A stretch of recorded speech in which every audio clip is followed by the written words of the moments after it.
মা, মা, তাড়াতাড়ি খেতে দাও, আমার দেরি হয়ে যাচ্ছে। দেরি করে উঠে এখন চিল্লাচিল্লি করিস না তো, রাগ হয়ে যাবে মাহিম। ও আম্মা, তুমি আমার লক্ষ্মী আম্মু, তাড়াতাড়ি খেতে দাও, আমার আজ ভার্সিটিতে যেতে হবে। তা আমার মেয়েটা আজ কি মনে করে?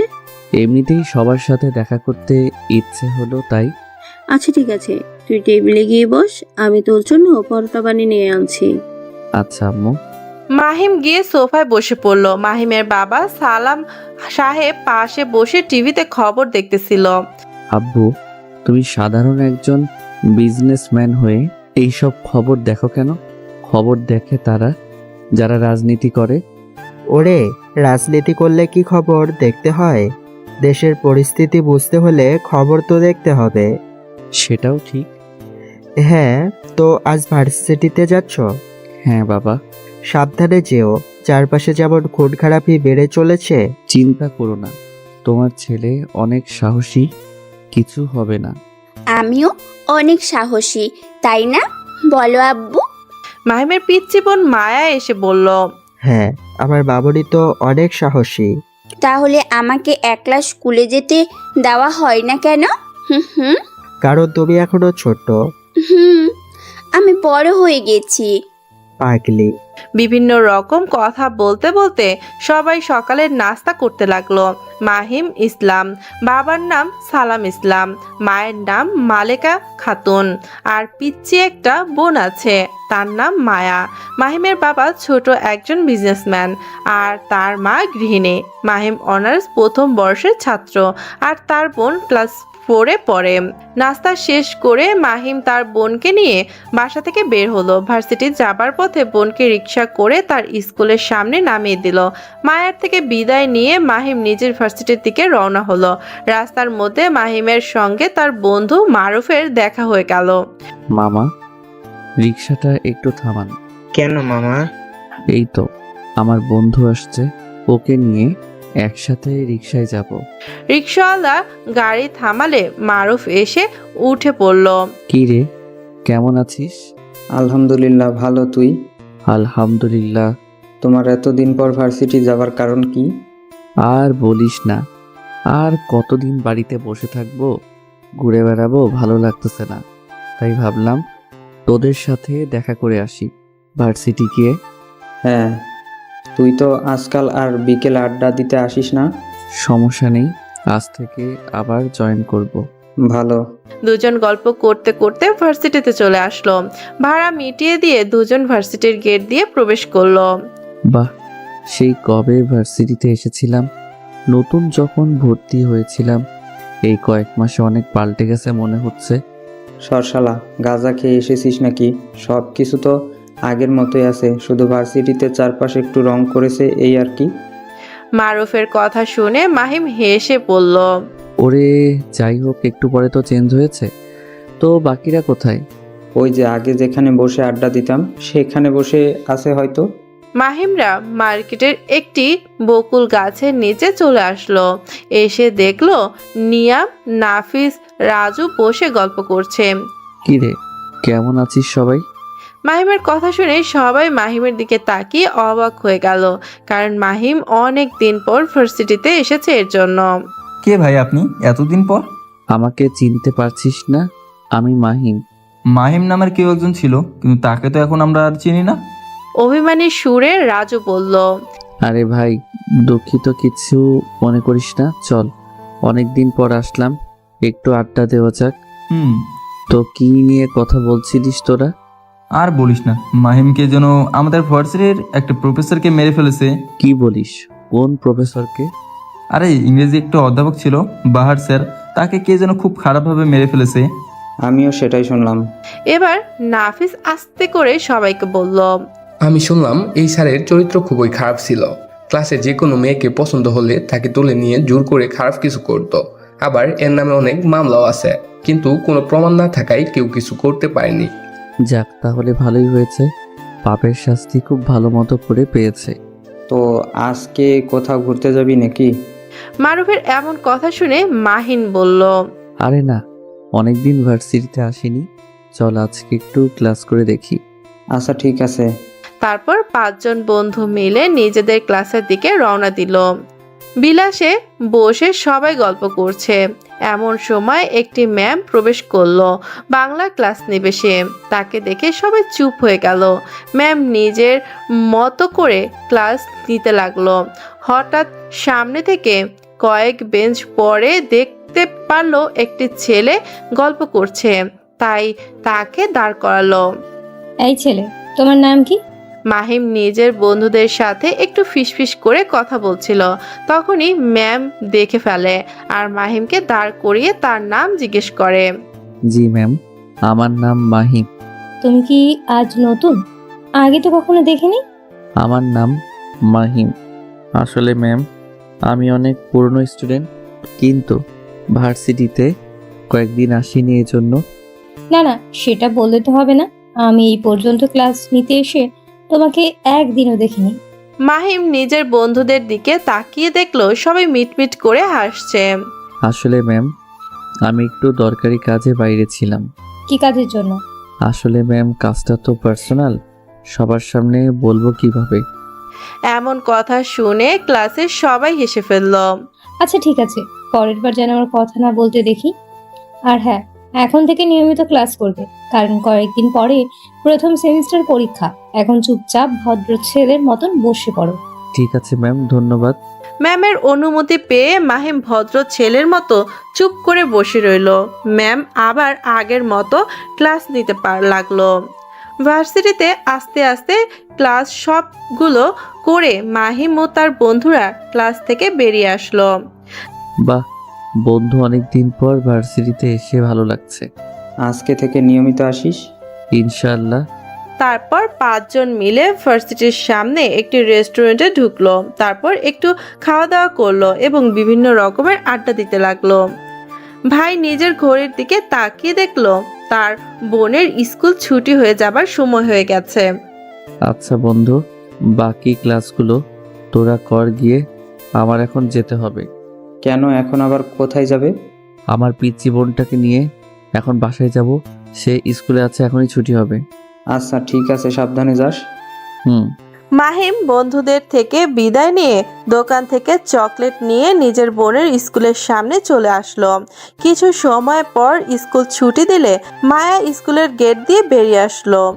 এই সেই মাহিমকে জড়িয়ে ধরলো। মাহিম মায়াকে চকলেটের প্যাকেট দিয়ে কোলে তুলে নিল। তারপর রিক্সা দেখে বাড়ির উদ্দেশ্যে রওনা দিল। একটি অচেনা লোক তার বসের সাথে ফোনে কথা বলছে। ভার্সিটির অধ্যাপক মারা গেছে সেই বিষয়ে তারা কথা বলছে। বস, আমাদের অধ্যাপক 72 মারা গেছে, এখন কি করব? বস, আমাদের অধ্যাপক 72 মারা গেছে, এখন কি করব? চিন্তা করিস না বেলাল, এই বিষয়ে আমি ঠিক একটা ব্যবস্থা করে ফেলবো। কিন্তু বস, এই কাজটি খুব তাড়াতাড়ি করবেন না, তাহলে আমাদের অনেক প্রবলেম হচ্ছে। আমরা শান্তিতে কোনো ড্রিল করতে পারছি না। আজকে কয়েকটি ড্রিল ছিল, কিন্তু সেগুলো অনেক মিস হয়ে গেল। চিন্তা করিস না, আমি হলাম এই ঢাকা শহরের কিং মেকার। আমি থাকতে তোদের কোনো প্রবলেম হবে না। একটা গেছে তো কি হয়েছে, আমি এখন শত শত তৈরি করতে পারি। সেই বিশ্বাস আমার আছে বস, এই জন্যই তো আপনার দলের হয়ে কাজ করি। এখন ফোন রাখ, আর রাতের ডিলটা তুই নিজে করবি। আমি কেমনে বস? যতদিন না নতুন লোক ঠিক করব, ততদিন তুই এই কাজগুলো দেখাশোনা করবি, বুঝতে পেরেছিস? আচ্ছা ঠিক আছে বস, আপনার কথাই রইল। আপনার এই কাজগুলো করে দেওয়া তো আমার ভাগ্যের ব্যাপার। আচ্ছা ঠিক আছে, এখন ফোন রাখ। বেলাল নামের লোকটি অপরিচিত লোকের সাথে কথা বলে নিজের ফোন কেটে দিল। তারপর মাহিম বিকেলে ঘুম থেকে উঠে আসরের সালাত আদায় করে বন্ধুদের সাথে আড্ডা দিবে বলে বাসা থেকে বের হলো। হাঁটতে হাঁটতে 4 রাস্তার মোড়ের উপরে চলে আসলো, যেখানে একটি টং দোকান আছে। গিয়ে দেখলো মারুফ, রাজু বসে আছে, বাকি 2 জন এখনো আসেনি। কিরে ভাই, ওরা 2 জন কই? এখনই চলে আসবে, ফোন দিয়েছিলাম। তো এলাকায় থাকবে নাকি বাইরে ঘুরতে যাবে? ওরা 2 জন না, আসলে কিছু বলা যাচ্ছে না। তো বসে আছিস কেন, এখন চা অর্ডার কর। মারুফের কথা শুনে রাজু 3 কাপ চা অর্ডার করলো। কিছু সময়ের মধ্যে চা রেডি হয়ে গেল। 3 জন চা খাচ্ছিল আর গল্প করছিল। এরই মাঝে বাকি 2 জন মানে নাফিস আর নিয়াম চলে আসলো। কিরে, তোরা আমাদের বাদ দিয়ে চা খাওয়া শুরু করে দিয়েছিস? এই যে তোরা আসতে লেট করতেছিলি তাই ভাবলাম আমরা 1 কাপ করে আগে খেয়ে নেই। ভালোই করেছিস। মামা আর 2 কাপ চা দাও। মাহিম বলল। 5 বন্ধু মিলে গরম চা খেতে লাগলো এবং বিভিন্ন রকমের আড্ডা দিতে লাগলো। এভাবে যে কখন সন্ধ্যা গড়িয়ে আসলো টেরই পেল না। 5 বন্ধু আর কিছু সময় গল্প করে যে যার রাস্তায় চলে গেল। মাহিম দেখলো যে তার বাসায় যেতে অনেক লেট হবে এবং এলাকায় গিয়ে নামাজ পড়তে পারবে না, তাই পাশের একটি মসজিদে ঢুকে সালাত আদায় করে নিল। সন্ধ্যা গড়িয়ে একটু রাত হয়েছে। এরই মাঝে মাহিমের ফোনে তার বাবার ফোন আসলো। হ্যাঁ বাবা বলো। সন্ধ্যা গড়িয়ে রাত হতে চললো, আর তুই এখনো বাইরে কি করছিস? এই তো বাবা আসছি, নামাজ পড়ে বের হতে একটু লেট হয়ে গেল। হ্যাঁ, তাড়াতাড়ি আয়। মাহিম ফোন কেটে দিয়ে হাঁটতে লাগলো। তখনই তার পাশ দিয়ে একটি মোটর বাইক চলে গেল, কিন্তু হঠাৎ বাইক থেকে একটি ছোট্ট প্যাকেট পড়ে গেল। মাহিম দেখার আগেই গাড়িটি চোখের আড়াল হয়ে গেল। মাহিম গিয়ে প্যাকেট খুলে দেখলো প্যাকেটের মধ্যে আটা জাতীয় কিছু। তুলে হালকা নাকারি নিয়ে দেখলো যে এটা আটা না, ড্রাগস, তো তাও খুব রেয়ার। এগুলো তো খুবই উন্নত মানের ড্রাগস, তার মানে আমার এই এলাকা দিয়ে ড্রাগস পাচার হয়, পুলিশকে তো জানাতে হচ্ছে। মাহিম পুলিশকে ফোন দিতে গিয়ে কি যেন একটা চিন্তা করলো। তারপর ফোন না দিয়ে ড্রাগসের প্যাকেট নিয়ে নিজের বাসার উদ্দেশ্যে রওনা দিল। তারপর যে লোকটি মোটর সাইকেল নিয়ে ড্রাগস বাজার করতে যাচ্ছিল সে নির্দিষ্ট স্থানে পৌঁছে গেল। এগিয়ে দেখলো ড্রাগস নিয়ে লোক চলে এসেছে। আসতে এত সময় লাগলো কেন? আসলে একটু সমস্যা হয়েছিল তাই। আচ্ছা ঠিক আছে, পকেটগুলো তাড়াতাড়ি দাও। আগে টাকা। ঠিক আছে। অপর লোকটি টাকার বিটকেস বের করে টাকাগুলো দেখালো এবং বেল্লাল নিজের ব্যাগ থেকে ড্রাগসগুলো দেখলে হলো তখনই খেয়াল করলো যে 1 প্যাকেট কম আছে। এর জন্য অপর লোকটি বলল, আমার সাথে ধোকা, তুই আমাকে 1 প্যাকেট কম দিয়েছিস। আরে না, তোকে ধোকা দিয়ে আমার কি লাভ? নিশ্চয়ই এখান থেকে একেবারে আসার সময় পড়ে গেছে। তুই আমার সাথে বেইমানি করতেছিলি। আরে বিশ্বাস করেন, আমি বেইমানি করিনি, পেট কম আছে তাই 1 প্যাকেট টাকা দিতে হবে না। তবু আমার কথা বিশ্বাস করেন। লোকটি কিছু একটা ভেবে ঠিক আছে বলে তারপর দুজন ডিল ফাইনাল করে যে যার মতো চলে গেল। বেল্লাল যেতে যেতে চারো পাশে তাকিয়ে তাকিয়ে খুঁজতে লাগলো যে প্যাকেটটি কোথায় পড়তে পারে। না, ব্যক্তি তো কোথাও দেখছি না। বসকে গিয়ে এই কথা বলে আমাকে কি আস্ত রাখবে সেই চিন্তা আছে। একটি সেক্রেটারি রুমে বসে আছে এক অচেনা ব্যক্তি। অন্ধকারের জন্য তার যেমন মুখ দেখা যাচ্ছে না। হঠাৎ নিজের কম্পিউটার চালু করলো। কম্পিউটার আলোতে তার মুখ আবছা আবছা বোঝা গেল। কম্পিউটার নিয়ে বেশ কিছু সময় ঘাটাঘাটি করলো। তারপর ফোন নিয়ে নিজের কাউকে ফোন দিল। হ্যালো। জি বস, বলেন। আমার জন্য একটা কাজ করতে হবে এনকে। কি কাজ করতে হবে বস? তুমি এই রাস্তার প্রতি নজর রাখবে আর এই এলাকায় সিকিউরিটি একটু বাড়িয়ে দাও ছদ্মবেশে। কেন বস? আমার মনে হচ্ছে এই এলাকায় খুবই খারাপ কাজ হয়ে যাচ্ছে, যেটা আমরা জানতেও পারছি না। খারাপ কাজ হলে তো আমরা জানতেই পারতাম। তাছাড়া যে এই খারাপ কাজের মাথা, আমরা তো তাকে মেরে ফেলেছি। তুমি ভুলে যেও না আমি মাফিয়া কিং, এমনি এমনি আমার সন্দেহ হয় না। সেটা ঠিক বলেছেন। হ্যাঁ, এই জন্য কাল থেকে এই খোঁজ খবর নিও। আচ্ছা ঠিক আছে বস। তারপর এমকে ফোন কেটে দিয়ে কিছু সময় পর সে সিক্রেট রুম থেকে বেরিয়ে আসলো। রাতে খেতে বসেছে মাহিম ও তার পরিবার। মাহিম, আমি বলছিলাম কি, আমার এই ছোটখাটো বিজনেস তুমি দেখাশোনা করবে। কিন্তু আমি কেন আব্বু? আমার তো এখনো পড়াশোনা শেষ হয়নি। সেটা আমি জানি, কিন্তু তুমি যদি এখন থেকে দেখাশোনা করো তাহলে তুমি আস্তে আস্তে সব বুঝে যাবে। আচ্ছা ঠিক আছে আব্বু। আব্বু, আমার একটা ভিডিও গেম লাগবে। মায়া বলল, ভিডিও গেম খেলতে হয় না সোনা, এটা খুব খারাপ। না না, আমার স্কুলে অনেকেই খেলে, তারা রোজ এসে গল্প করে। ওরা তো ভালো না, এই জন্য। না না, আমার ভিডিও গেম লাগবেই লাগবে, না হলে আমি ভাত খাবো না। এটা বলেই মায়া ভাত খাওয়া থামিয়ে কান্না করতে লাগলো। মায়া তো পরিবারের সবার প্রিয়, তাই কেউ সহ্য করতে পারলো না মাহিম আর সবার আগেই বলে ফেললো, আচ্ছা ঠিক আছে, আমি কালকে তোর সাথে গিয়ে তোকে ভিডিও গেম কিনে দিব, তবু কান্না করিস না। তুমি বললে হবে না, আব্বুকে বলতে হবে। মায়া মামুনি জেদ করে না। এটা বললে শুনবো না, আমার ভিডিও গেম লাগবে। ওই আব্বু কিনে দাও না। আচ্ছা ঠিক আছে, মাহিমের সঙ্গে কাল গিয়ে কিনে নিয়ে এসো। সত্যি? হ্যাঁ। আমার লক্ষ্মী আব্বু। মায়ের খুশি দেখে তিনজনই মুচকি এসে ফেললো। তারপর রাতে খাওয়া দাওয়া করলো। প্রতিদিনের মতন সকালে ফ্রেশ হয়ে খাওয়া দাওয়া করে মাহিম তার বোনকে নিয়ে বের হলো। সপ্তাহে আজ বৃহস্পতিবার, তাই মায়া হাফ স্কুল। ভাইয়া আজ তাড়াতাড়ি আসবে? কেন? তুমি কি ভুলে গেছো আজ আমার হাফ স্কুল? আচ্ছা ঠিক আছে পাগলি। হ্যাঁ, আর আজকে ভিডিও গেম কিনতে যাব, মনে থাকে যেন। মাহিম তার বোনকে স্কুলে নামিয়ে দিয়ে ভার্সিটিতে চলে আসলো। তারপর সব ক্লাস করে ঠিক টাইমে তাড়াতাড়ি করে বন্ধুদের থেকে বিদায় নিয়ে বেরিয়ে আসলো, কারণ আজকে তার বোনের সাথে একটু মার্কেটে যেতে হবে। স্কুলের সামনে এসে দেখলো মায়া দাঁড়িয়ে আছে। ইস রে, মায়া তো মনে হচ্ছে অনেকক্ষণ থেকে দাঁড়িয়ে আছে, এখন আমি যে কি বলবো। মাহিম মনে মনে বলল, তোমার আসতে এত সময় লাগে? আমি কখন থেকে দাঁড়িয়ে আছি। সরি বনু, একটু ক্লাস ছিল তাই বের হতে লেট হয়ে গেল। এখন এত কথা বাদ দিয়ে তাড়াতাড়ি মার্কেটে চলো। আচ্ছা ঠিক আছে। মাহিম তার বোনকে নিয়ে মার্কেটে আসলো। তারপর মায়ের পছন্দ অনুযায়ী একটি ভিডিও গেম কিনে দিল। গেম পেয়ে তো মায়া খুব খুশি।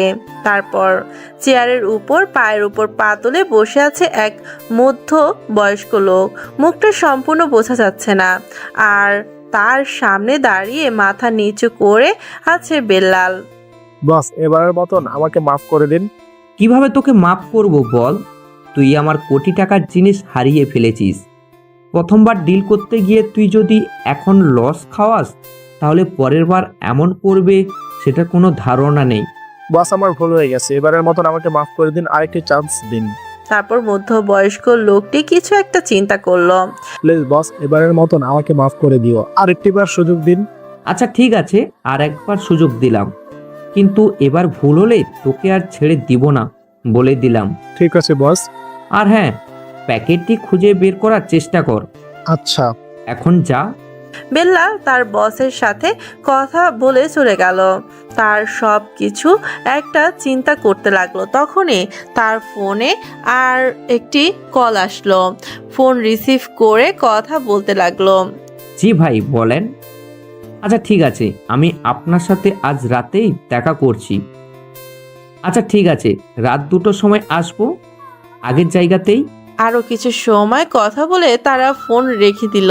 তারপর মাহিম নিজের রুমে দাঁড়িয়ে ফোনে কারোর সাথে কথা বলছে। জি স্যার বলেন। তোমাকে যে কাজটি দিয়েছিলাম সেটা কত দূর? এখনো তেমন পাকাপোক্ত প্রমাণ পাইনি, তাই তাকে কিছু করতে পারিনি। মাহিম, তোমার উপর আমার অনেক ভরসা, ইনশাল্লাহ খুব তাড়াতাড়ি কাজটি শেষ করতে পারবে। আর হ্যাঁ, উপর থেকে কিন্তু খুব চাপ আসছে, তাড়াতাড়ি কাজটি শেষ করলে ভালো হয়। আচ্ছা ঠিক আছে স্যার, আমি চেষ্টা করছি। আর হ্যাঁ, তোমাকে সাহায্য করার জন্য আমি একজন মেয়েকে তোমার কাছে পাঠাচ্ছি। আমার কাছে মানে কি সব বলছেন স্যার? মাহিম ইয়ার্কি করে বলল, তুমি যে ভার্সিটিতে পড়ো সেইখানে তোমার সাথে দেখা করবে। সে কি আমার সহকারী নাকি আমার নিচু পদের সহকারী? তোমার এক পদে নিচে আছে সে। আমি তাকে কিভাবে চিনব স্যার? মেয়েটির নাম বৃষ্টি, আর তার সম্পূর্ণ ডিটেলস আমি তোমাকে ইমেল করে পাঠিয়ে দিচ্ছি, তুমি চেক করে নাও। আচ্ছা ঠিক আছে। আর হ্যাঁ, আমি আবারও বলছি, কাজটা কিন্তু খুব সাবধানে করবে। তুমি যার পিছনে লেগেছো সে কিন্তু খুবই ডেঞ্জারাস, আর তার পিছনে বড় বড় লোক রয়েছে। আপনি চিন্তা করবেন না স্যার, আমি খুব তাড়াতাড়ি এই কাজটি শেষ করব। মাহিম কিছু সময় গুরুত্বপূর্ণ কথা বলল, তারপর ফোন কেটে দিয়ে নিজের ল্যাপটপ নিয়ে ইমেল চেক করতে লাগলো। মাহিম ইমেল চেক করে দেখলো একটি নোটিফিকেশন এসেছে। ফাইলটি ওপেন করে দেখলো স্যার সেই মেয়েটির সম্পূর্ণ ডিটেলস পাঠিয়ে দিয়েছে। সেই ওপেন কোর্সে সেটি ওপেন করেছে। সম্পূর্ণ ডিটেলস ভেসে উঠল ল্যাপটপের স্ক্রিনে। মেয়েটির ছবি দেখে তো মাহিমের চোখ আটকে গেল, কারণ ছবিটা যে এতটা মায়াবী, বাস্তবে কতটা হবে এটাই ভাবতে লাগলো মাহিম। মাহিম পুরো ডিটেলস লাগলো। মেয়েটির সম্পূর্ণ নাম সেজুতি রহমান বৃষ্টি। বলেছিল কাজ করেছে 4 বছর, এর মধ্যে অনেক কেস সলভ করেছে। মাহিম তার সম্পূর্ণ বায়োডাটা পড়তে লাগলো। সব কিছু দেখা হয়ে গেলে মাহিম ল্যাপটপ বন্ধ করে নিচে চলে আসলো, কারণ একটু পর তার বন্ধুদের সাথে আড্ডা দিতে যাবে। মাহিমের বাসা 2 তলা, আর মাহিম উপরের একটি রুমে থাকে। নিচে এসে দেখলো তার ছোট্ট বোন মায়া গেম খেলায় খুবই ব্যস্ত। কিরে পাগলি, তুই তো দেখছি গেমের ভিতরে একদম ঢুকে গেছিস। আর বলো না ভাইয়া, এই গেম খেলতে খুব ভালো লাগছে। সারাদিন যদি গেম খেলিস তাহলে পড়তে বসবি কখন? রাতে তোমার সাথে পড়তে বসবো। আম্মু কোথায় রে? আম্মু নিজের রুমে ঘুমিয়ে আছে। আচ্ছা, আম্মু আসলে বলিস আমি বাইরে গেছি। মায়া নিজের গেম খেলায় মনোযোগ দিয়ে সবকিছু শুনছে। মাহিমের কথায় উত্তর শুধু বলল। মাহিম দেখলো তার বোন গেম খেলায় খুবই ব্যস্ত, তাই তা আর কথা না বলে বাড়ি থেকে বেরিয়ে পড়ল। তাই চা দোকানে এসে দেখলো যে সবাই তার আগেই এসে বসে আছে এবং আড্ডা দিচ্ছে। কিরে, আজ দেখছি সবাই আগে আগে চলে এসেছিস। এমনিতেই তুই তো আসতে লেট করিস। তো চল আজকে একটু এলাকা ঘুরে আসি। প্রত্যেক দিন তো এখানেই বসে থাকি। আচ্ছা ঠিক আছে, আগে 1 কাপ করে চা তো খেয়ে নে। রাজুর কথায় সবাই সহমত পোষণ করলো। তারপর সবাই চা অর্ডার করলো। কিছু সময় পর চাওয়ালা মামা তাদেরকে চা এবং বিস্কুট দিল। এটা খেতে খেতে কিছু সময় গল্প করে নিল। খাওয়া শেষ করে তারা সামনে মোড়ের দিকে হাঁটতে লাগলো। ওই, তুই কোন দিন হাঁটতে আসলে শুধু এই রাস্তার দিকে আসিস কেন? কিরে মাহিম, তুই কি ভুলে গেছিস মারুফের ক্রাশ এই রাস্তায় থাকে? কি বলিস রাজু, ওর ক্রাশ রাস্তায় থাকে? মাহিম বলল, আরে ভাই, রাস্তায় মানে এ রাস্তায় ওই গুলিতে তার বাসা। আমি যে তোদের সাথে আছি, আর কারো কি আর আছে বল। কি আজে বাজে কথা বলছিস? আজে বাজে কি কথা বললো? এই যে আমার ক্লাসে গিয়ে তোরা পড়ে আসিস, কিন্তু এদিকে যে আমার কোনো ক্রাশই নেই। মিথ্যা বলিস কেন মামা? ওই যে ফাতেমা নামের মেয়েটা, ওইটা কে? ওরে, ওটা কেউ না, এমনিতেই রাস্তায় একদিন দেখা হয়েছিল, এই আর কি। থাক, আমাদের আর বলতে হবে না। আজ বন্ধু মহল বিভিন্ন রকম কথা বলতে লাগলো এবং এরকম চিল্লাচিল্লি করতে লাগলো। হঠাৎ মাহিমের নজর রাস্তার পাশে পড়ল। কিছু একটা ভেবে মাহিম মুচকে হেসে উঠল। আস্তে আস্তে হাঁটতে হাঁটতে ফাতেমার বাসার সামনে চলে আসলো। মামা, ওই দেখ ফাতেমা। সবাই উপরে তাকিয়ে দেখলো যে ফাতেমা ছাদের উপর দাঁড়িয়ে আছে। মারুফ কিছু সময় তাকিয়ে থেকে সবাইকে বলল, আরে ভাই, কি করছিস? পরের এলাকায় এসে এসব ভালো না। মারুফ সবাইকে হ্যান ত্যান বুঝিয়ে ফাতেমার বাসার সামনে থেকে নিয়ে গেল। ভার্সিটিতে এসে মাহিম তার বন্ধুদের সাথে বসে আড্ডা দিতেছিল। আচ্ছা দোস্ত, আমরা এতদিন এখনো পিওর সিঙ্গেল কেন? কি রে রাজু, তুই আজ আবার এমন কথা বলছিস কেন? তোর কি আবার প্রেম করতে ইচ্ছে করছে? আরে না, এমনিতেই বললাম। তোর কি কাউকে পছন্দ হয়, যেমন মারুফের ফাতেমা আছে? আরে কথায় কথায় আমার নামের সাথে ফাতেমার নাম আনিস কেন? কারণ ফাতেমা যে তোর ক্রাশ। আচ্ছা, এত কথা না বলে তোরা সবাই ক্লাসে চল। তোরা এগোতে থাক, আমি একটু বাইরে থেকে আসছি। বাইরে কেন যাবি? ক্যান্টিন থেকে ঘুরে আসি। তোরা এখানে বস তাহলে। আচ্ছা ঠিক আছে, তাড়াতাড়ি আসিস। মাহিম ওদের থেকে উঠে গেটের দিকে রওনা দিল। মাহিম যখন গেটের কাছে এসে পৌঁছেছে, হঠাৎ অপর পাশ থেকে একটি মেয়ে এসে তাকে ধাক্কা দিল। সাথে সাথে তারা দুজন পড়ে গেল। আসলে মেয়েটি গেটের মধ্যে হঠাৎ করে ঢুকে পড়েছে আর অসাবধানতার জন্য ধাক্কা লেগে পড়ে গেছে। মাহিম তো মেয়েটির চোখের দিকে তাকিয়ে মনে হচ্ছে কোনো এক অজানা রাজ্যের হারিয়ে গেছে। মেয়েটি কিছু সময় তাকিয়ে থেকে মাহিমের গায়ের উপর থেকে উঠে দাঁড়ালো। এই যে মিস্টার, দেখে শুনে চলতে পারেন না? এই যে মিস বৃষ্টি, আপনি দেখে শুনে চলতে পারেন না? এক মিনিট। আপনি আমার নাম জানলেন কিভাবে? আপনি কি আমাকে ফলো করেন? এবার মাহিম একটু বৃষ্টির কাছে এগিয়ে গিয়ে বলল, একজন পুলিশ অফিসার হয়ে এমন বোকামির কথা বললে কি চলে মিস বৃষ্টি? মাহিমের এমন কথা শুনে বৃষ্টি হতবাক হয়ে গেল, কারণ সে যে পুলিশ অফিসার এটা ভার্সিটির কেউই জানে না। তারপর বৃষ্টির কিছু একটা মনে পড়ল। আপনি মাহিম স্যার? হতেও পারি, সে যাই হোক ভালো করে চিনে নিও, কারণ আমরা এখন একই ভার্সিটিতে পড়ব। তবে একটা কথা, কারোর সামনে যেন তোমার আমার কারোর পরিচয় প্রকাশ না পায়। ঠিক আছে স্যার। স্যার না, মাহিম বলে ডাকবে। কিন্তু কোনো কিন্তু না, এখন আমরা একসাথেই পড়বো, তাই এত ফর্মালিটি দেখাতে হবে না। আচ্ছা। এখন তুমি ক্লাসে যাও, আমি একটু বাইরে থেকে আসছি। আর হ্যাঁ, কাজগুলো খুব সাবধানে করবে। মাহিম ক্যান্টিনে গিয়ে দরকারি কাগজ করে আবার ফিরে আসলে বন্ধুদের কাছে। রে বন্ধু, মেয়েটা কি যার সাথে গেটের কাছে কথা বলছিলে? আরে মেয়েটি নতুন তো, কোথায় তার ক্লাস, তাই জিজ্ঞেস করছিল। ও আচ্ছা।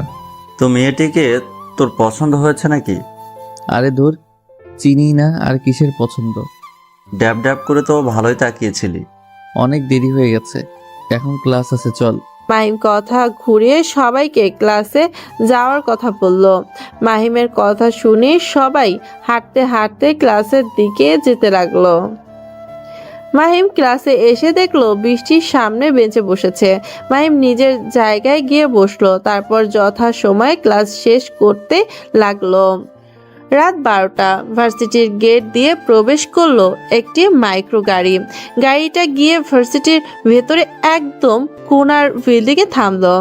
গাড়ি থেকে নেমে আসলো সাগর, হাতে তার মদের বোতল।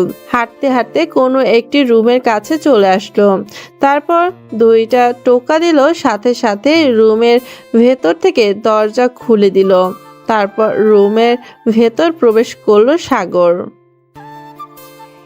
এই রুমটা বাইরে থেকে অনেক পুরনো, কিন্তু ভেতরে খুবই পরিপাটি এবং চারপাশে শুধু ড্রাগস, ইয়াবা আর অন্যান্য মাদক দ্রব্য। সবার সামনে ভার্সিটির ভিপি হওয়ার কারণে তার অনুমতি ছাড়া এই রুমে কেউই আসতে পারে না। আর এই রুমটিতে যে এত কিছু আছে কেউ জানে না, বলতে গেলে কারো আন্দাজই নেই। তো আজকের দিনের মালগুলো প্যাকেট করা হয়ে গেছে তো? জি বস, আপনি বলার সাথে সাথে আমরা করে ফেলেছি। আচ্ছা ঠিক আছে, প্যাকেটগুলো তাড়াতাড়ি বিটকেসে ভরে একজন নিয়ে যা। আজ কোথায় ডিল হবে তোরা জানিস তো? জি বস। ঠিক আছে, সাবধানে যাবে। আর হ্যাঁ, কোনো যদি গাফলিতি করেছিস তাহলে একটাকেও জ্যান্ত রাখবো না। সাগর একটু রেগে গিয়ে বলল, ঠিক আছে বস। সাগর একটা চেয়ারে বসে মদ পান করতে লাগলো আর তাদের কাজ করবার দেখতে লাগলো। সাগরের একটা প্রতিনিয়ত কাজ, কিন্তু প্রমাণের অভাবে কেউ কিছু বলতে পারেনি। ভার্সিটির এর একমাত্র দারোয়ান ছাড়া কেউ জানে না যে সাগর রোজ এখানে আসে। ড্রাগসগুলো পকেটে করা হয়ে গেল। 2জন লোক বিট কেস নিয়ে ভার্সিটির থেকে বেরিয়ে গেল।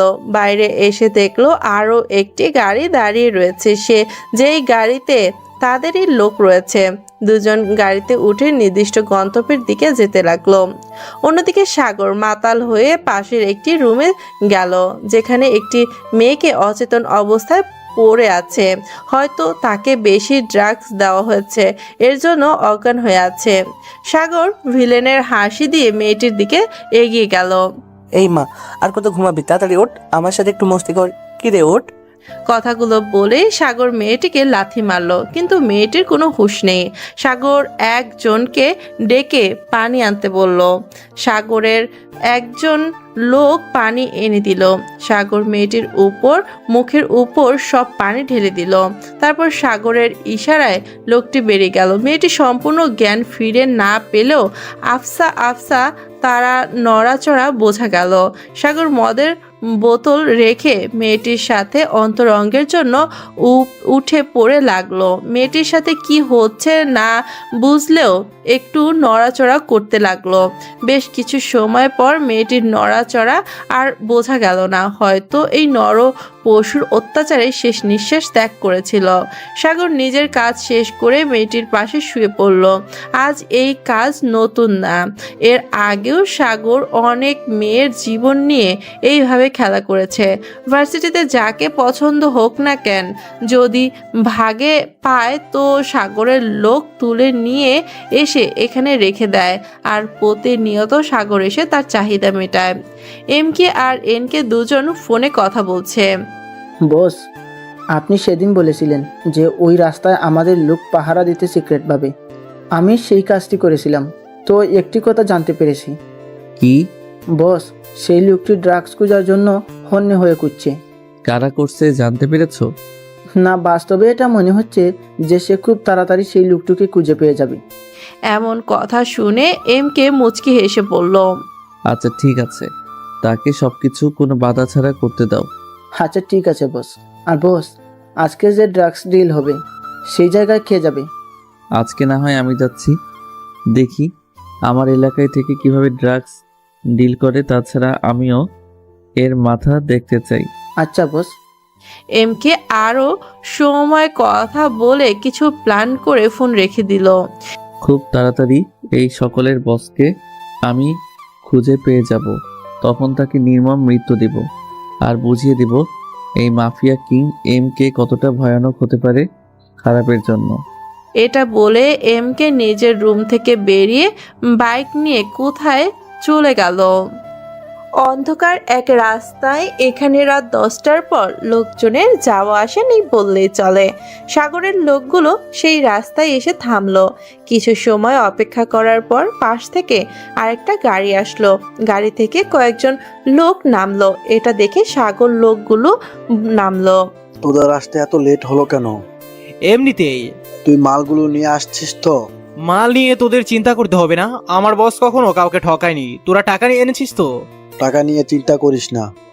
আচ্ছা টাকাগুলো দেখা। তুইও মাল দেখা আগে। সাগরের লোকগুলো বিটকেসে করে আনা ড্রাগসগুলো দেখালো, আর অপর দিকে লোকগুলো ব্রিককেস করে টাকা দেখালো। আচ্ছা ঠিক আছে, আর কথা না বাড়িয়ে তাড়াতাড়ি পরিবর্তন করে নি। লোকটির কথা শুনে তাড়াতাড়ি করে ব্যাগ এক্সচেঞ্জ করে নিল। তোর বসকে গিয়ে বলিস এরপর আরো মাল লাগবে। যত লাগবে জানা, চিন্তা নেই, আমার বসের কাছে অঢেল মাল আছে। রাস্তার যেই পাশে খুবই অন্ধকার, মোবাইলের ফ্ল্যাশ তারা কথা বলছিল, কিন্তু হঠাৎ করে একটা বড় লাইট এসে তাদের গায়ের উপর লাগলো। আবার তাকিয়ে দেখলো দূরে কেউ মোটর সাইকেল নিয়ে বসে আছে। এই সময়ে এখানে কে আসতে পারে, এটা নিয়ে সবাই ভয় খেয়ে গেল। এই কে রে, আমার গায়ের উপর লাইট মারছিস? আমি কে তোরা একটু পরে বুঝতে পেরে যাবি। তার আগে বল, এই খারাপ ব্যবসা তোরা কতদিন ধরে করে আসছিস? কে রে তুই যে তোকে বলতে বাধ্য আমরা? এখান দিয়ে চলে যা, না হলে মেরে পুঁতে দেব। লোকের কথা শুনে বাইকের উপর বসে থাকা লোকটা একটু হাসলো। ড্রাগস আর টাকাগুলো দিয়ে তোরা চলে যা, তাহলে বেঁচে যাবি। একটাকেও জ্যান্ত রাখবো না। তোর যদি সাহস থাকে তো সামনে এসে কথা বল, অমন লুকিয়ে কথা বলিস কেন? একজনের এমন কথা শুনে লোকটি হাসলো, তারপর বাইক লাইট অফ করে দিল। যারা ডিল করতে এসেছিল হঠাৎ তাদের অনুভব হলো যে তাদের মাঝে অন্য কেউ এসে দাঁড়িয়েছে। সাথে সাথে মাথা উপরে তুলে দেখলো যে এক আগন্তুক, তার গায়ের বিভিন্ন রকমের পোশাক, সারা শরীরে ড্রাগ ব্লু কালারের পোশাক, মুখে ড্রাগন মাস্ক। কে তুই? এমকে। এমন পরিচয় পেয়ে সবাই ভরকে গেল, কারণ এই মাফিয়া জগতে যারা আছে তাদের মাঝে এমকে যে কতটা ভয়ানক সেটা সবাই জানে। এমকের ভয়ে খারাপ মাফিয়া এগুলো কোনো কাজ করতে পারে না শান্তিতে, তবুও রাতের আধারে লুকিয়ে লুকিয়ে তারা কাজগুলো করে। কিন্তু সাগরের লোকগুলো ভাবতে পারেনি যে তারা আজ ধরা খেয়ে যাবে। ভেতর ভেতর ভয় পেলে উপরে সাহস নিয়ে আছে। এমন একটা প্রোডাক্ট এসে নিজেকে এমকে দাবি করলেই আমরা বিশ্বাস করে নেব? হি হি হি। হাসলো, যে হাসিতে লোকগুলোর গায়ের পশম দাঁড়িয়ে যাবার উপক্রম হলো। আমি বেশি কথা বাড়াতে চাই না, তোরা ড্রাগসের টাকাগুলো দিয়ে দে, এখান থেকে চলে যা, তাহলে তোদের জানে ছেড়ে দেব, না হলে এই জায়গাটাকে রক্তাক্ত করে দিয়ে যাব। তোর কথায় আমরা ভয় পাই নাকি? আমরা কতজন, আর তুই তো একলা। তাছাড়া এমন পোশাকে যে নিজেকে এমকে দাবি করলে কি আমরা সেটা মেনে নেব? লোকগুলোর কথা শুনে এমকের খুব হাসি পেল। নিজের হাসি আটকে রেখে ওদের বলে, আমি কি আসল না নকল একটু পরে টের পাবি। এটা বলেই এমকে শীষ বাজাতে লাগলো, যেটা শুনতে খুবই মধুর হলেও এর মাঝে রয়েছে ভয়ঙ্কর কোনো বার্তা। এবার লোকগুলো বুঝে গেল যে তাদের সামনে সত্যি মাফিয়া কিং এমকে দাঁড়িয়ে আছে। তারা সকলে একে অপরের দিকে তাকিয়ে রইল, কি করবে বুঝতে পারল না। সাগরের লোকের যে হেড ছিল সে এতক্ষণ এমকের সাথে কথা বলছিল, কিন্তু এই মুহূর্তে মাটিতে বসে পড়ল। ভাই, আমাদের ভুল হয়ে গেছে, মাফ করে দিন। নিজের দলের এমন হিটের এমন অবস্থা দেখে সবাই মাটিতে বসে পড়ল এবং অপর পাশের লোকগুলো বসে মাফ চাইতে লাগলো, কিন্তু এমকে যে কি করবে সেটা তাদের অজানা। তোরা জানিস আমি থাকতে এইসব কাজ করতে দিব না, তাও কেন বারবার করতে আসিস? এবারের মতো মাফ করে দিন, আর কোনো জন্মেও নেই কাজ করব না। আচ্ছা ঠিক আছে, ছেড়ে দিতে পারি, কিন্তু তাদের নাম বল। আমাদের হেড নেই, আমি হেড। সেটা বললে তো আমি মানবো না। আমাকে এতটাই গাধা ভেবেছিস যে আমি বুঝতে পারবো না যে কে লিডার আর কে চামচা? এখন তাড়াতাড়ি বল, তোদের দুই গ্রুপের দুই লিডারের নাম কি? এই গ্রুপের একে অপরের দিকে তাকিয়ে রইল, তা কি বলবে বুঝতে পারলো না। এখনো না বললে তো এমকে মেরে ফেলবে, এখান থেকে বলে বেঁচে ফিরতে তাদের বস মেরে ফেলবে। কি করবে তারা বুঝতে পারলো না। তখনই কারো চিৎকার শুনতে পারলো, সাথে সাথে দুইজন পিছনে তাকিয়ে দেখলো কে যে তাদের লোক রক্তাক্ত অবস্থায় রাস্তায় পড়ে আছে। দুজন সামনে তাকিয়ে বুঝে গেল যে এমকে এর লোক আশেপাশে আছে এবং লোকদের মেরেছে। প্লিজ ভাই, আমাদের মারবেন না, আমরা তো ছোটখাটো চামচা, আমাদের মেরে আপনার হাত গন্ধ করে কি লাভ? বুদ্ধিমানের কথা বলেছিস, তাহলে বলে দে তোদের বসের নাম কি? আমরা যদি বসের নাম বলি তাহলে বস আমাদের মেরে ফেলবে। আর তোরা যদি বসের নাম না বলিস তাহলে আমি তোদের নির্মিত দেব সেটা দেখে কুকুরের শিয়ালও তোদের খেতে আসতে ভয় করবে। দুজন করুণ অবস্থায় তাকিয়ে রইল, কি করবে তারা বুঝতে পারলো না। ভাই, আপনি টাকা ড্রাগস গুলো নিয়ে যান, তবু আমাদের ছেড়ে দেন। এটা বলে দুজন টাকাগুলো এমকে এর পায়ের কাছে ফেলে দিল। টাকাগুলো তো আমি নিয়ে যাবই, সাথে তোদের জানটাও, যদি তোরা তোদের বসের নাম না বলিস। এমকে রেগে গিয়ে অনেক জোরে কথা বলল, যা শুনে দুজনেই ভয়ে কাঁপতে লাগলো। বন্দুক বের করে দুজনের দিকে তাক করলো। বলছি ভাই, বলছি আমাদের বসের নাম বলছি, তবু আপনি আমাদের মারবেন না। মারবো না যদি তাড়াতাড়ি তোদের বসের নাম বলিস। আচ্ছা ঠিক আছে, বলছি। আমার বসের নাম হলো রিকি। মন্ত্রী ছেলে রিকি? জি। তোর বসের নাম কি তাড়াতাড়ি বল। আমার বসের নাম সাগর। কোন সাগর? ভার্সিটিতে সভাপতি সে নাকি? দুজনে বসে নাম জানতে পেরে এমকে মুচকি হাসলো, সেটা তার মাস্কের আড়ালেই রয়ে গেল। এই দুটোকে তুলে নিয়ে গিয়ে আমার গুদামে রাখ, আর টর্চার করতে থাক যেন ওর বসের প্রকৃতি কথা মুখ দিয়ে বড়বড় করে বলে দেয়। এই কথা শুনে দুজন ভয়ে মাটিতে লুটিয়ে পড়ল। তারা দুজন জানে যে এমকে এর ভরসা কতটা ভয়ানক। ভাই, আমাদের টর্চার করতে হবে না, আমরা এমনি এমনি বলে দিব। এমকে তাদের কোনো কথা না শুনে নিজের বাইকের কাছে চলে গেল, আর কয়েকজন লোক এসে বাকি দুজনকে গাড়িতে তুলে নিয়ে চলে গেল। এমকে কিছু একটা মনে করে আবার ঘুরে এসে লাইটার দিয়ে দুইটা গাড়িতে আগুন ধরিয়ে দিল। এরপর একটু দূরে গিয়ে দাঁড়ালো। একটু সময় বাদে গাড়ি দুটি ধুম করে বাস্ট করলো। এটা দেখে মুচকি হেসে নিজের বাইক নিয়ে সেখান থেকে চলে গেল। তারপর সাগর আর রিকি একের অপরের উপর রেগে আছে, কারণ একটাই তারা মনে করেছে যে একে অপরকে তারা ঠকিয়ে যায় মনে করেছে যে সাগর তাকে ঠকিয়েছে, আর সাগর মনে করছে যে রিকি তাকে ঠকিয়েছে। তারা আসল ঘটনা এখনো জানে না যে তাদের মেরেছে অন্য কেউ। সাগর রেগে গিয়ে রিকিকে ফোন দিল। রিকি, তুই কিন্তু কাজটা ভালো করিসনি। তুইও তো কাজটা ভালো করিসনি। তুই আমার লোকেদের মেরে নিজের লোকের মরে যাওয়ার নাটক করছিস, এটা কিন্তু একদম ভালো করিসনি। আরে তুই তো আমাদের লোককে মেরে নিজেদের লোকেদের মরে যাওয়ার নাটক করেছিস। টাকা দুটোই নিয়ে যে অসৎ করার চেষ্টা করেছিস। এটা তো আমিও বলতে পারি যে তুই এটাই করেছিস। আমি কেন করব? এতদিন তোর সাথে আমি নিজে বিজনেস করেছি, একদিন ডিল করেছি, কখনো কি কোনো সময় এমন হয়েছে? এমাত্র ড্রাগসের পরিমাণ অনেক বেশি ছিল আর টাকাটাও অনেক বেশি। হয়তো তুই টাকা আর ড্রাগস থেকে পাল্টে খেয়ে গেছিস। এই কথাটা তো আমি বলতে পারি যে তুই এমন করেছিস। দেখ সাগর, নিজেদের মাঝে ঝামেলা না করে সত্যি ঘটনা খুঁজে বের করার চেষ্টা কর। ঠিক আছে, তাহলে তুই আজ রাতে আমার সাথে বাড়ি দেখা কর। আচ্ছা। দুজন নিজেদের মাঝে কথা বলে ফোন কেটে দিল। বৃষ্টি, আজ থেকে আমাদের মিশন পুরোপুরি শুরু। উপর থেকে অর্ডার আসছে, মিশনটি খুব তাড়াতাড়ি শেষ করতে হবে। আচ্ছা, আমাকে কি করতে হবে?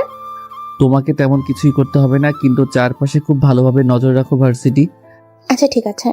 আর হ্যাঁ, এদের উপর এবং সেই সভাপতির উপর নজর রাখো। আমি একলা কিভাবে? তুমি একলা নাও, আরো অনেকেই আছে। আমার মতো অনেকেই আছে। সেটা তোমার অজানা থাক। হুম। মুখ না ভাঙিয়ে এখন ক্লাসে যাও। কেন, তুমি যাবে না? তুমি যাও, আমি পরে আসছি। না হলে দুজনকে একসাথে দেখলে আমার বন্ধুরা তো আমাকে, বুঝতেই তো পারছো আমি কি বলতে চাচ্ছি। হ্যাঁ, আমি খুব ভালো করেই বুঝতে পারছি। বৃষ্টির মুখ টিপে হেসে বলল। মাহিম কিছু সময় বৃষ্টির হাসির দিকে তাকিয়ে রইল। বৃষ্টি যখন তার দিকে তাকিয়ে রয়েছে তাই নিজের মুচকি হাসা বন্ধ করে দিল। তারপর মাহিম অন্যদিকে তাকিয়ে পড়ল। আচ্ছা তুমি যাও, আমি একটু পরে আসছি। বৃষ্টি চলে গেল। মাহিম কিছু সময় সেখানে দাঁড়িয়ে থেকে মাথায় চুলে হাত বুলিয়ে পেছনে ঘুরে তাকিয়ে দেখলো যে তার চার বন্ধু কিছুটা দূরে দাঁড়িয়ে হাসছে। মাহিম বুঝে গেল তারা কিছু না কিছু দেখেছে, তাই হাঁটতে হাঁটতে তাদের কাছে এগিয়ে গেল। কিরে হাসছিস কেন? তুই যে তলে তলে টেম্পো চালাস, এটা তো আগে বলিসনি। কিসের কথা বলছিস? মাহিম, তুই কেমন ভাবে কথা বলছিস যে মনে হচ্ছে তুই ফিডারে দুধ খাস?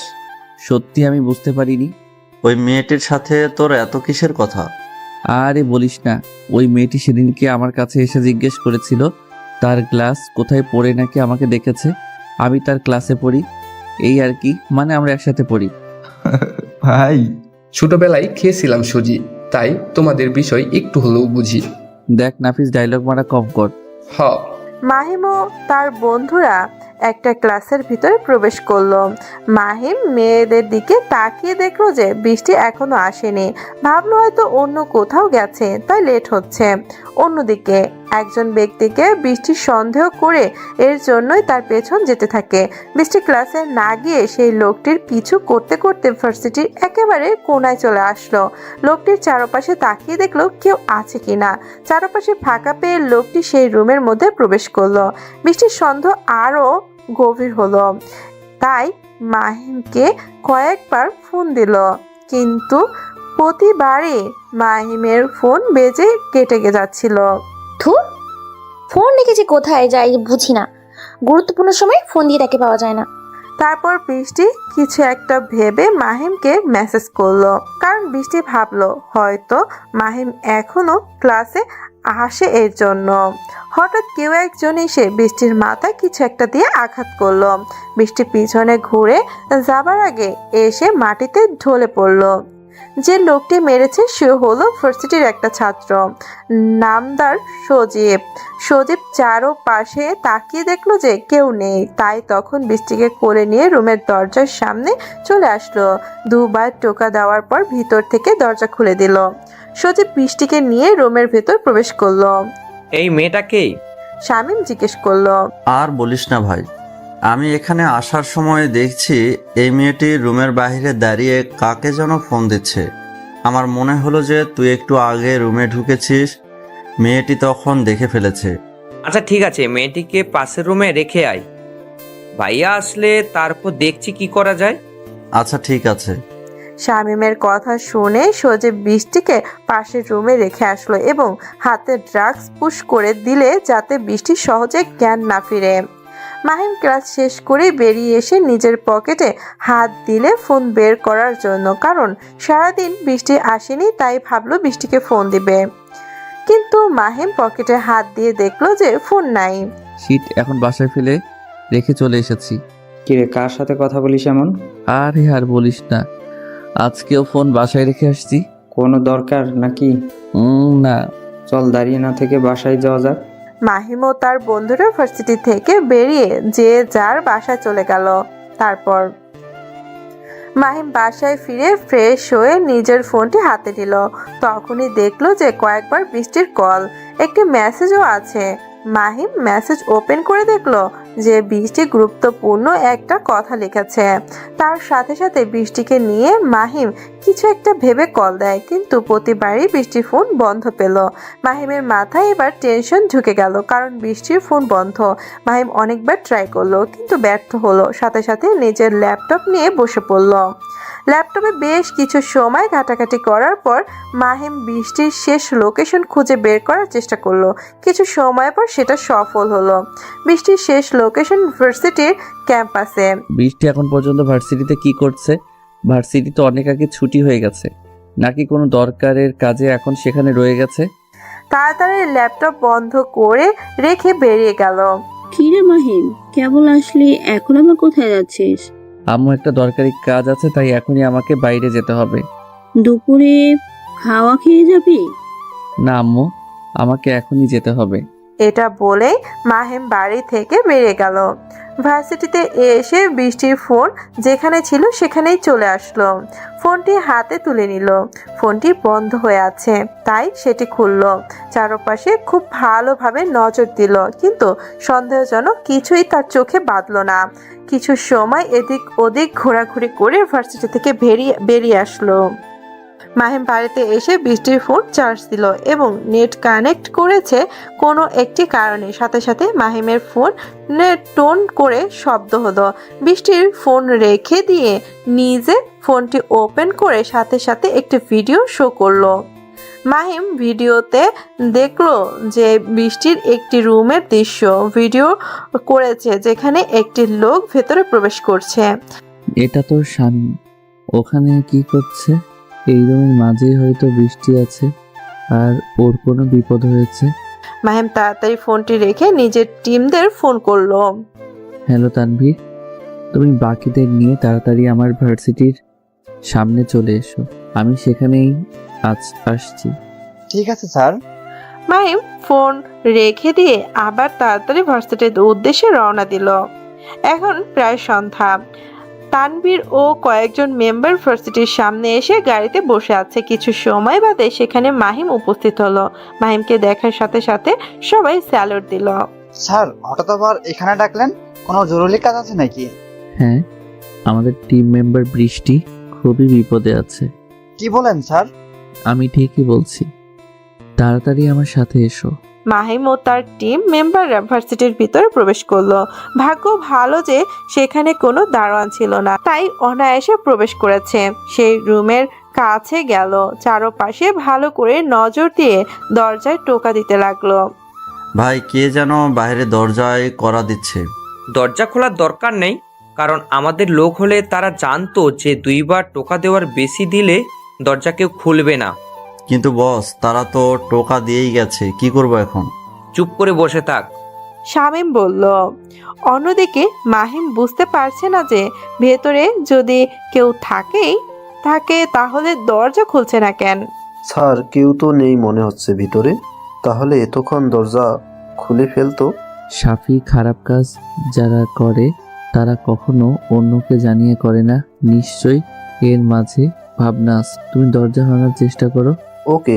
তানভীর মাহিমের সাথে মিলে দরজা ভাঙার চেষ্টা করতে লাগলো। ভাই, গিয়ে দরজা খুলে দেখি যে কারা এসেছে। আমরা তো অনেকেই আছি, দরজা না খুললে তো দরজা ভেঙে ফেলবে। আচ্ছা ঠিক আছে, যা। একজন এসে আস্তে করে দরজা খুলে দিল। তার সাথে সাথে মাহিম, তানভীর আর সাফি ভেতরে এসে পড়ে গেল, কারণ তারা দরজাতে ধাক্কা দিচ্ছিল। কে তোরা, আর এখানে কি করছিস? শামীম জিজ্ঞেস করলো। শামীম আর বাকি দুজন উঠে দাঁড়ালো আর বাইরে থেকে নীলা জ্যোতি প্রবেশ করলো। তারা দুজন শামীমের দিকে বন্দুক তাক করে আছে। বাকিরা চারপাশে তাকিয়ে দেখলো যে এখানে ড্রাগসের কোনো অভাব নেই। তার মানে শামীম, তুই এই ভার্সিটিতে ড্রাগসের ব্যবসা করিস আর এখান থেকে সবকিছু চালান করিস? সেটা তোকে বলতে বাধ্য নই। তুই কেন এখানে এসেছিস? আমি কেন এসেছি একটু পরে বুঝতে পারবে। আগে বলো, বৃষ্টি কোথায়? কে বৃষ্টি? আমরা কোনো বৃষ্টি নামের মেয়েকে চিনি না। ভালোভাবে বলছি, এখান থেকে চলে যায়, না হলে তোদেরকেও মেরে গুম করে দেব। সজীবের কথা শুনে মাহিম হাসলো। মাহিমের ইশারা পাওয়ার মাত্রই সবাই বন্দুক বের করলো।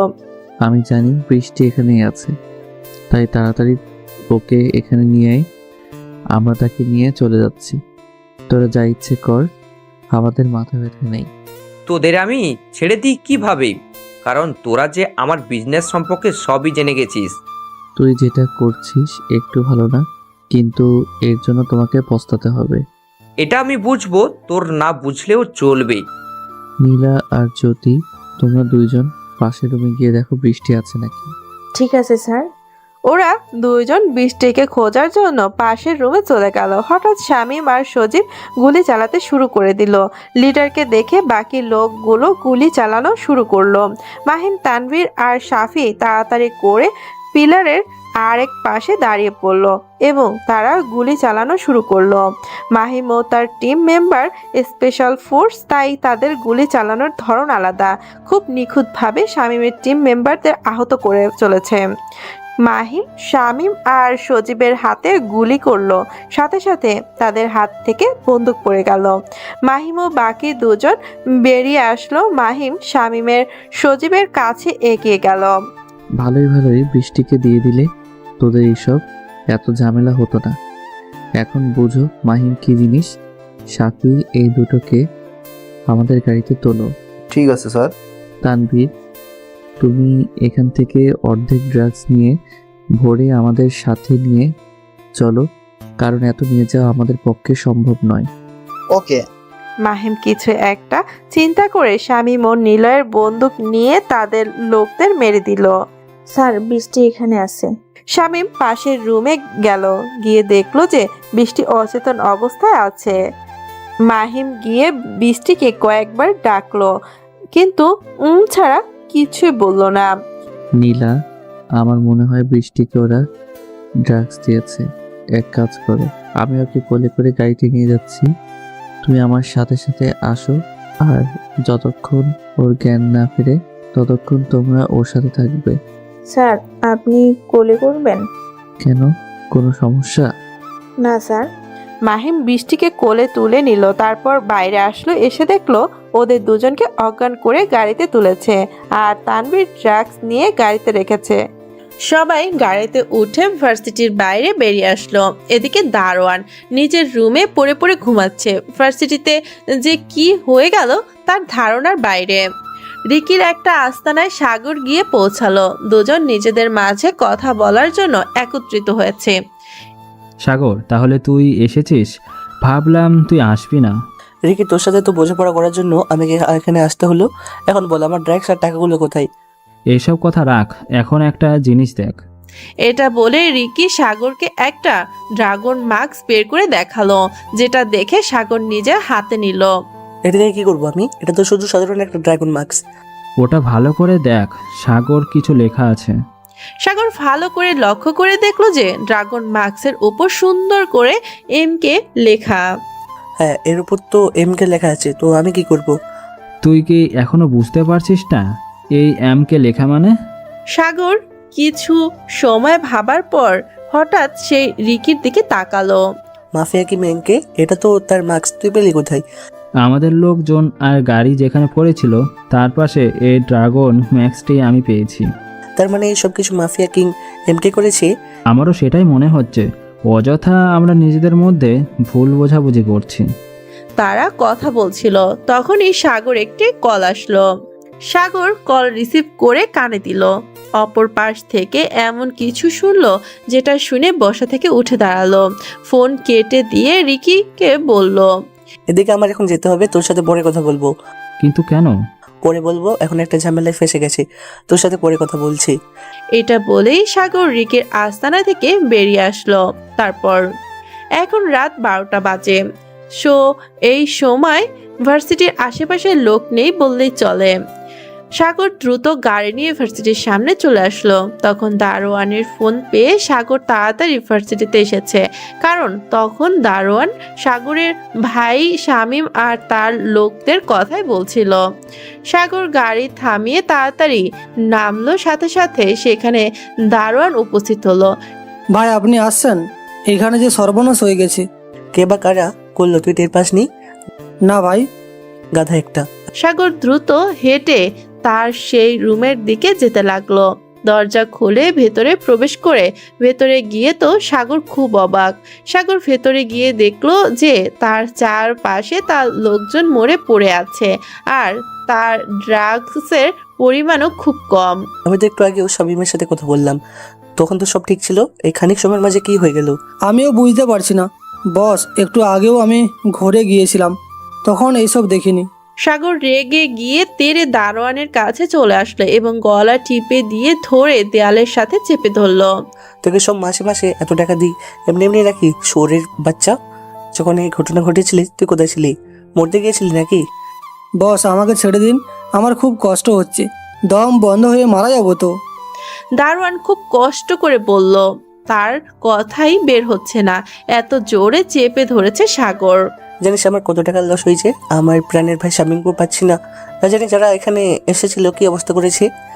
ভাই আগে আপনি আমাকে ছাড়েন, তারপর আপনার সাথে কথা বলছি। এবার সাগর দারোয়ানকে ছেড়ে দিল। ভাই আপনি এত চিন্তা করছেন কেন? আপনার এই রুমের সিসিটিভি ফুটেজ দেখলেই তো হয়ে যায়। এক সময় একটা ভালো কাজ করেছিস, কাজের সময় তো তুই কিছুই করিসনি। যখনই তোরে লাগবে তুই ঘুমাস, না হয় বাথরুমে পড়ে থাকিস। ভুল হয়ে গেছে ভাই, আমাকে মাফ করে দে। সাগর কিছু না বলে একটা রুমের ভিতর প্রবেশ করলো, যেখানে কয়েকটি কম্পিউটার রাখা। কম্পিউটারে বসে সিসিটিভি ফুটেজ চেক করতে লাগলো, কিন্তু কাঙ্ক্ষিত কিছুই পাচ্ছে না। দুপুরের একটা ভিডিওতে দেখলো যে একটি মেয়ে রুমের সামনে দাঁড়িয়েছিল, আর সজীব তাকে মাথায় আঘাত করে রুমের ভিতর নিয়ে এসেছিল। এই শালা দারোয়ান, ওই পাশের রুমে গিয়ে দেখতো কোনো মেয়ে আছে নাকি। আচ্ছা বস। দারোয়ান গিয়ে পাশের রুমে দেখলো সেখানে কোনো মেয়ে নেই। ঘুরে এসে সাগরকে জানিয়ে দিল যে এই রুমে কোনো মেয়ে নেই। সন্ধ্যার সময় কার একটা ভিডিও চালু করলো, তখন দেখতে পারলো যে দরজার বাইরে কয়েকটি ছেলে দাঁড়িয়ে আছে। ছেলেগুলো ভেতরে প্রবেশ করার পর কিছু সময় বাদে কোনো একটা জিনিস নিয়ে সজীব আর শামীমের সাথে ঝামেলা হয়। পরে তাদের মাঝে গোলাগুলি হয়। তারপর শামীম আর সজীবকে আঘাত করে একটি ছেলে নিয়ে যায় এবং অন্য একটি ছেলে সব লোককে মারে, আর একটি ছেলে তার ড্রাগস নিয়ে যায়। পরে একটি ছেলে সজীবের নিয়ে আসা মেয়েটিকে নিয়ে চলে যায়। এত কিছু হয়ে গেল আর তুই গাধা টেরি পেলি না?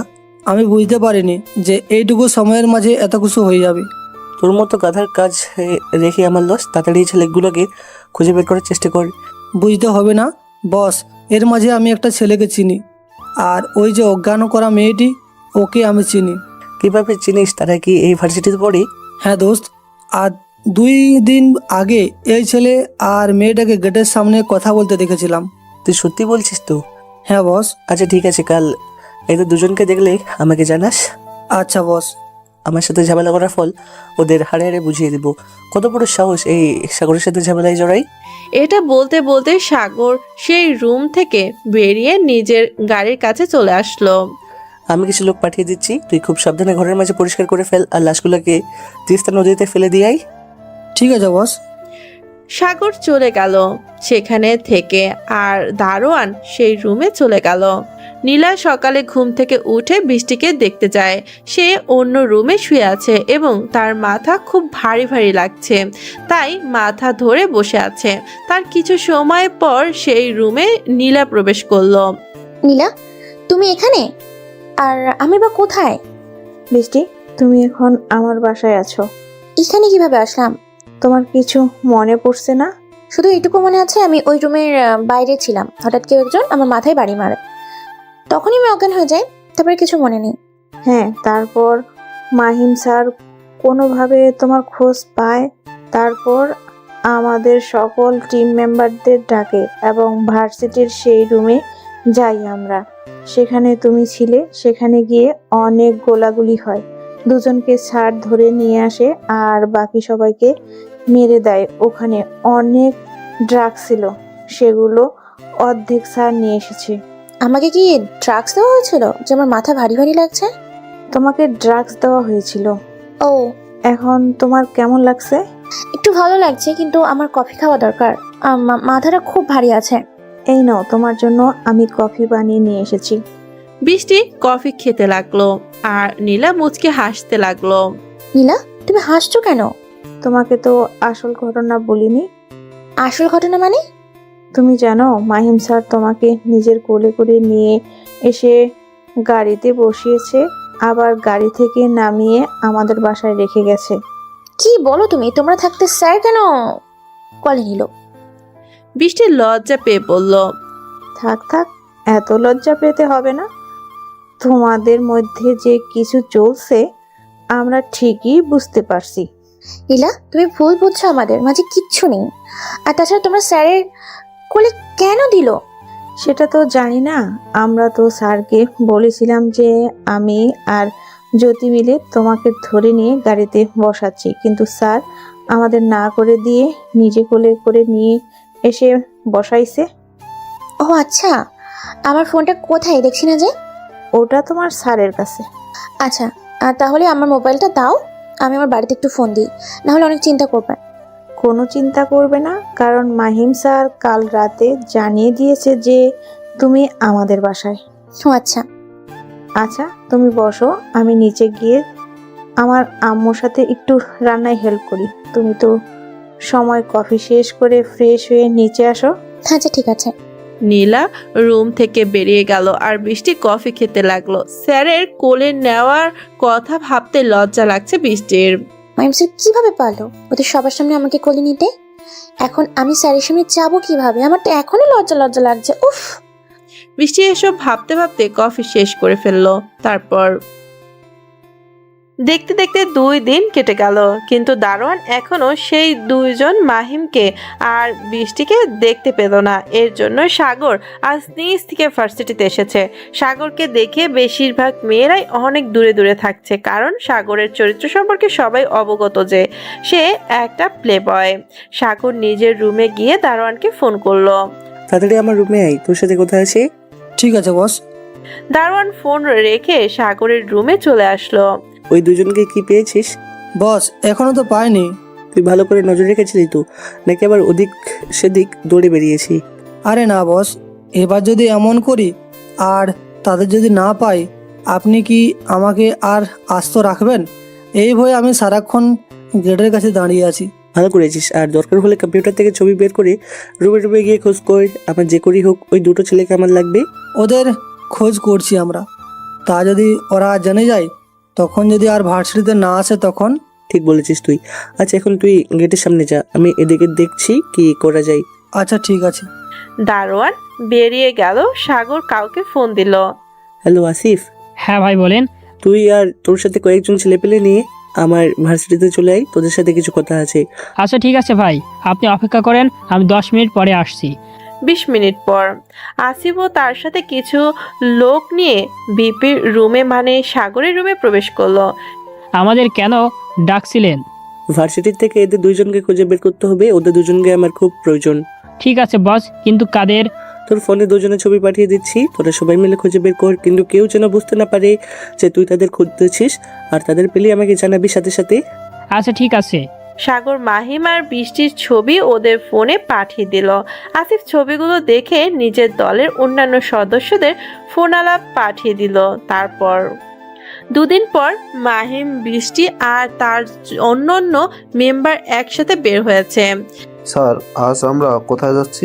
শামীম আর সজীবকে যেখানে রেখেছি আমরা সেখানে যাচ্ছি। মাহিম বৃষ্টিকে দেখে তাকিয়ে দেখলো যে সে অন্যদিকে তাকিয়ে আছে। কিছু সময় বাদে মাহিম তার আস্তানায় চলে আসলো, যেখানে শামীম আর সজীবকে রাখা হয়েছে।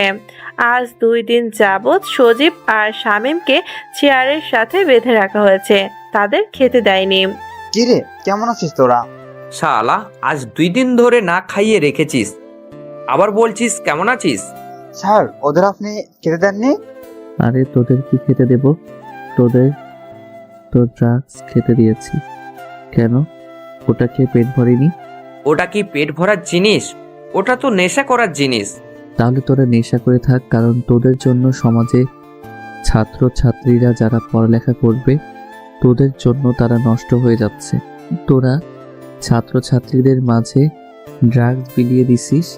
ওটা তো আমাদের ব্যবসা। ব্যবসা? তোদের গুলি মারি আমি। এখন তাড়াতাড়ি বল, তোদের লিডার কে আছে? আমাদের কোনো লিডার নেই, আমরা হেড। না না, সেটা বলতে হবে না। তাজি বলবি নাকি মার খাবি? তোরা যদি বলিস তাহলে তোদের খেতে দেব, আর না বলিস তাহলে এমন শাস্তি দিব যে তোদের আত্মা সহ কেঁপে উঠবে। আমরা কেউ কিছু বলবো না, তুই যা করার করে নে। তানভীর, আমার বক্স থেকে প্লাসটা দে তো। আচ্ছা ঠিক আছে। তানভীর বক্স থেকে প্লাসটা এনে দিল। মাহিম প্লাসটা নিয়ে হাতে ঘুরে ঘুরে দেখতে লাগলো, আর শামীম আর সজীব চোখ বড় বড় করে মাহিমের দিকে তাকিয়ে রইল। লেডিস, তোমরা কি অত্যাচার দেখতে পারবে? স্যার আমরা দুজনে তো দেখতে পারবো, কিন্তু বৃষ্টি দেখতে পারবে কি জিজ্ঞেস করবেন, কারণ সে তো নতুন। স্যার আমিও দেখতে পারবো, আপনি আপনার কাজ করেন। মাহিম সজীব আর শামীমের দিকে এগিয়ে গেল, তারপর শামীমের হাত ধরলো, প্লাসটা নিয়ে শামীমের আঙুলের কাছে গেল। কি করতে চাইছিস তুই মাহিম? এই যে প্লাসটা দেখছিস, এটা দিয়ে তোদের এক একটা করে হাতের আঙ্গুলের নখ তুলে ফেলবো। ভেবে দেখ কতটা ভয়ঙ্কর হতে পারে তা, যা শরীর থেকে নখ কষিয়ে নিলে। আমাদের সাথে একদম এসব করবি না, তাহলে কিন্তু ভালো হবে না। শামীমের কথা শুনে মাহিম মুচকি হাসলো, তারপর কোনো কথা ছাড়াই শামীমের একটি আঙুল থেকে নখ টেনে তুলে ফেললো। সাথে সাথে শামীম ব্যথার চিৎকার দিতে লাগলো। 2 দিন না খাওয়ার কারণে শরীর খুব দুর্বল শামীমের, তাই বেশি সময় থাকতে পারলো না, অজ্ঞান হয়ে গেল। শামীমের এমন অবস্থা দেখে সজীব তো ভয় কাঁপতে লাগলো। কিরে, শামীমের মতো কাটলে হবে নাকি?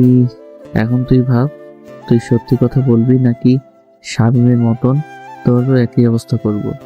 না না, আমার সাথে একদমই এমন করিস না প্লিজ। আমি তোদের সব বলছি, কি কি বলতে হবে তুই শুধু জিজ্ঞেস কর। Very good. এই যে এমন যদি স্বীকার করতিস তাহলে শামীমের এমন অবস্থা হতো না বেচারা। এখন বল, তোদের লিডার কে? আমাদের লিডার হলো ভার্সিটির ভিপি সাগর, মানে শামীমের ভাই। সাগরের সম্পর্কে সবকিছু বল, ও কত কি খারাপ কাজ করে। আমি তো বেশি কিছু জানি না, শুধু এটুকু জানি যে ভার্সিটির থেকে সব ড্রাগস সাগর সাপ্লাই করে, আর ভার্সিটি থেকে যে সকল মেয়ে উদ্ধার হয়ে যায় সেটা সাগর করে, কারণ সাগরের যে মেয়ে পছন্দ হয় তাকে রুমে নিয়ে গিয়ে জোর করে ধর্ষণ করে এবং পরে মেরে তিস্তা নদীতে ভাসিয়ে দেয়। আর কিছু? এর বেশি আমরা কিছু জানি না। তানভীর, এদের শরীরে আবার ইনজেকশন পুশ করে দেয়, ওরা বুঝুক এই ড্রাগস কি জিনিস। কিন্তু তুই তো বললি আমরা স্বীকার করলে তুই আমাদের খেতে দিবি। হ্যাঁ, ওই যে দিচ্ছি, যেটা তুই সমাজের শিক্ষার্থীদের মাঝে ছড়িয়ে দিচ্ছিস। দেখ, একদম ভালো হচ্ছে না। সাগর ভাই যদি জানতে পারে তাহলে তোর জ্যান্ত রাখবে না। তোর সাগর ভাই জানতো থাকবে কিনা সেটা দেখি। স্যার চলেন, এখন যাওয়া যাক। তানভীর, তুই তাড়াতাড়ি কাজটা কর। তানভীর গিয়ে দুজনকে ড্রাগসের ইনজেকশন পুশ করে দিল। তোরা একদম ভালো করলি না, প্লিজ ভাই আমাদের খেতে দে। দেব, কিন্তু কাল। তারপর সেখান থেকে চলে গেল সবাই, আর আস্তে আস্তে সজীব ও জ্ঞান হারিয়ে ফেলল। রাতে অন্ধকারে এক অপরিচিত ব্যক্তি সজীবদের যেখানে রাখা হয়েছে সেখানে ব্রো এম কে ক্যামিং, তারপর